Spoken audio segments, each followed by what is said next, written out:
विष्णु को लक्ष्मी से भी अधिक प्यारी है ये देवी। जलंधर एक पराक्रमी एवं बलवान दैत्य राजा था, जिसका जन्म समुद्र मंथन के समय हुआ था। मगर श्रीमद् भागवत पुराण में वर्णित है कि भगवान शिव ने अपनी तेज को समुद्र में फेंक दिया, जिससे वहां तेजस्वी शिशु का जन्म हुआ। शिशु आगे चलकर जलंधर के नाम से पराक्रमी एवं बलवान दैत्य राजा बना। दैत्यों के राजा कालनेमी की कन्या वृंदा का विवाह जलंधर से हुआ। जलंधर राक्षसी प्रवृत्ति का राजा था, मगर उसकी पत्नी वृंदा महान पतिव्रता स्त्री थी। पतिव्रता स्त्री यानी पति के लिए हर तरह से समर्पित और सेवा का भाव रखने वाली। उसकी पतिव्रत धर्म के बल पर ही जलंधर में असीम शक्तियां समाहित थी, जिससे वो स्वयं को अजर अमर समझने लगा था और अपनी कुदृष्टि माता लक्ष्मी एवं माता पार्वती पर गड़ाए बैठा था। माता लक्ष्मी का जन्म भी समुद्र मंथन के समय हुआ था, इसलिए उन्होंने राक्षस जलंधर को अपना भाई स्वीकार किया। माता पार्वती को पाने की लालसा में जब वो कैलाश पर्वत पर गया तो माता पार्वती वहां से लुप्त हो गई। भगवान शिव को जब जलंधर के आने का प्रयोजन ज्ञात हुआ तो दोनों में भयंकर युद्ध होने लगा। माता पार्वती ने भगवान विष्णु को जलंधर की बुरी नीयत के बारे में अवगत करवाया। श्री विष्णु ने पार्वती जी को बताया, जब तक जलंधर के साथ उसकी पत्नी का पतिव्रत धर्म है, तब तक उसे पराजित करना असंभव है।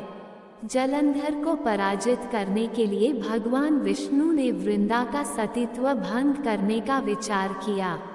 उन्होंने संत का रूप धरा और वन में उसी स्थान पर जाकर बैठ गए जहां वृंदा अकेली घूम रही थी। भगवान विष्णु ने अपनी योजना को अंजाम देना आरंभ किया। उन्होंने वृंदा के पास अपने 2 मायावी राक्षस भेजे, जिन्हें अपने समीप आता देखकर वृंदा डर गई। संत बने भगवान विष्णु ने वृंदा पर अपना प्रभाव बनाने के लिए दोनों मायावियों को भस्म कर डाला। उनकी शक्ति से वृंदा बहुत प्रभावित हुई। उसके मन में अपने पति जलंधर के विषय में जानने की उत्सुकता हुई।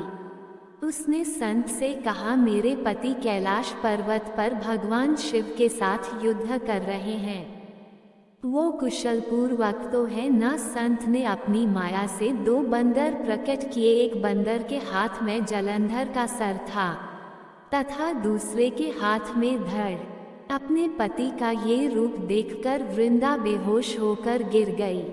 संत उसे होश में लाए तो उन्होंने संत रूपी भगवान विष्णु से प्रार्थना की कि वह उसके पति को जीवन दान दे। भगवान ने उसकी प्रार्थना को मानकर अपनी माया से पुन जलंधर का सिर धड़ से जोड़ दिया और स्वयं भी वह उसी शरीर में प्रवेश कर गए तथा भगवान विष्णु ने जलंधर का रूप धरकर वृंदा का पतिव्रता धर्म भंग कर दिया। वृंदा का पतिव्रत धर्म भंग होते ही जलंधर युद्ध में पराजित हुआ। जब वृंदा को भगवान विष्णु की छल का ज्ञात हुआ तो उन्होंने भगवान को शिला होने का श्राप दे दिया और स्वयं भस्म हो गई।